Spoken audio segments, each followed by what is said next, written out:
Oktober kembali. Banyak sudah yang terjadi dan Oktober adalah perihal kenangan. Namun entah bagimu, memiliki arti atau sekedar pergantian musim yang wajar terjadi. Mungkin ini hal yang sederhana. Tepat di bulan ini, 10 tahun yang lalu, seorang lelaki menahan dinginnya hujan, melepaskan jaket, dan memberikan tempat berteduh untukmu. Ya, barangkali masih kau ingat. Hujan Oktober kala itu hampir-hampir merobohkanku dan merampas kesempatan untuk menunjukkan betapa pedulinya aku padamu.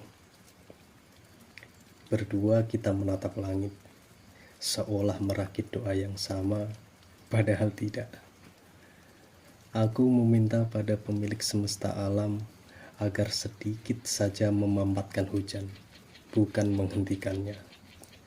Agar bisik hatiku bisa terdengar olehmu tanpa diganggu riuhnya sorak hujan berjatuhan.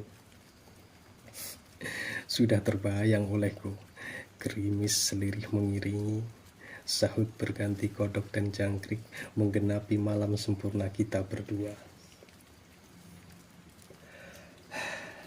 Namun sayangnya, ada lelaki lain yang mengkhawatirkanmu.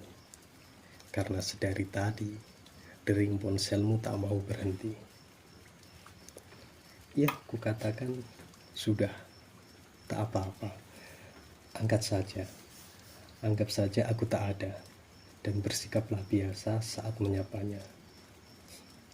Bukankah aku sudah terbiasa dengan keadaan seperti ini? Dan masih di antara kebimbangan memilih pergi atau bertahan. Namun geliatmu menampakkan isyarat, aku ingin pulang. Aku yang menangkap itu seketika menawarkan ajakan. Mataku kembali menatap langit sambil berkata, ini bukan seberapa. Dalam hati, bukankah ada yang lebih mengkhawatirkan jika dibandingkan dengan terpaan hujan? Kau tahu kan, terabaikan berulang-ulang. Senyummu pun merekah, dan di saat itu pula aku merasa selangkah lebih dekat menuju pintu hatimu. Mungkin. Ya, abaikan saja aku yang terus berharap hingga akhir. Karena ketika aku lelah, aku tahu harus berhenti di mana. Ya, di sudut pelataran terjauh hatimu. Namun nampaknya Tuhan telah mempersiapkan kejutan yang tak pernah aku pikirkan. Tentu memahami gelisahmu, menangkap maksud yang enggan tersampaikan. Atau barangkali kegelisahan tentang lelaki lain yang sekarang mengikatkan tali kasihnya padamu. Suasana pun berganti. Lebih kutegakkan badan dan menyembunyikan getar kedinginan. Kuulurkan jaketku, melindungi tubuhmu dari dingin. Ya, begitulah cara lelaki mencari perhatian. Kalaupun nanti dingin menjalari tubuhku, itu urusan belakangan. Motor pun mulai kukendarai dengan laju santai menerjang hantaman hujan. Sementara kau menyamankan posisi duduk di belakangku, aku takkan banyak bertingkah. Bagai patung Liberty, aku teguhkan tekad dan berdiri di depanmu. Dan hujan pun mulai nampak sedikit bersahabat. Nampaknya ia tahu kalau lelaki yang sedang berupaya ini akan kalah dengan dinginnya malam, apalagi hujan. Akhirnya laju kendaraan mulai tertata.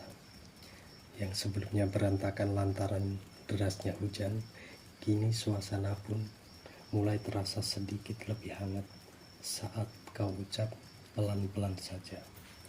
Entah karena khawatir dengan keadaanku atau khawatir aku bertindak sembrono.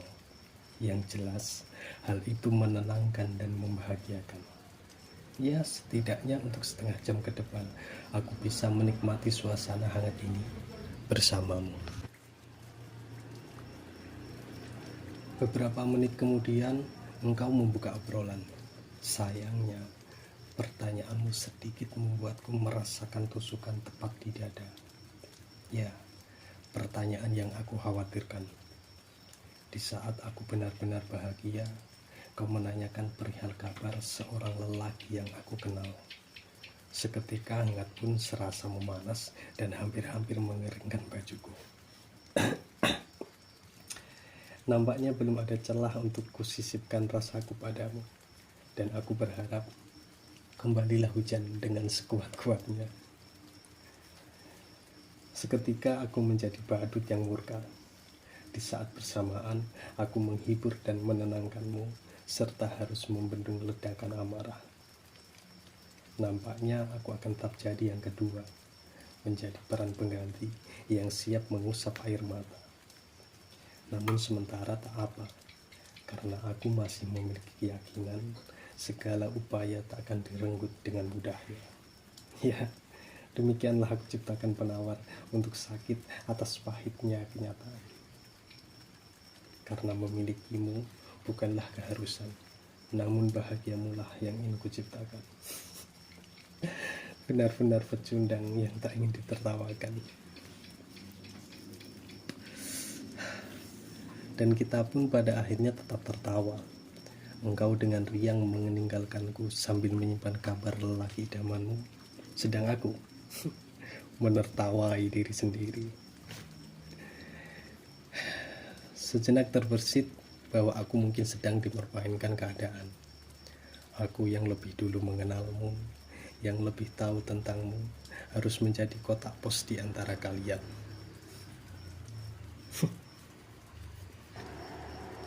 Ya, di antara hati yang sedang kuperjuangkan dengan lelaki yang baru aku kenalkan. Sudah seperti telenovela. Jika iya, aku harap waktu cepat berlalu, cerita lekas berakhir agar luka ini terhapus dari takdir. Ya Tuhan, tolong kirimkan kembali hujan agar air mata tak jatuh sendirian.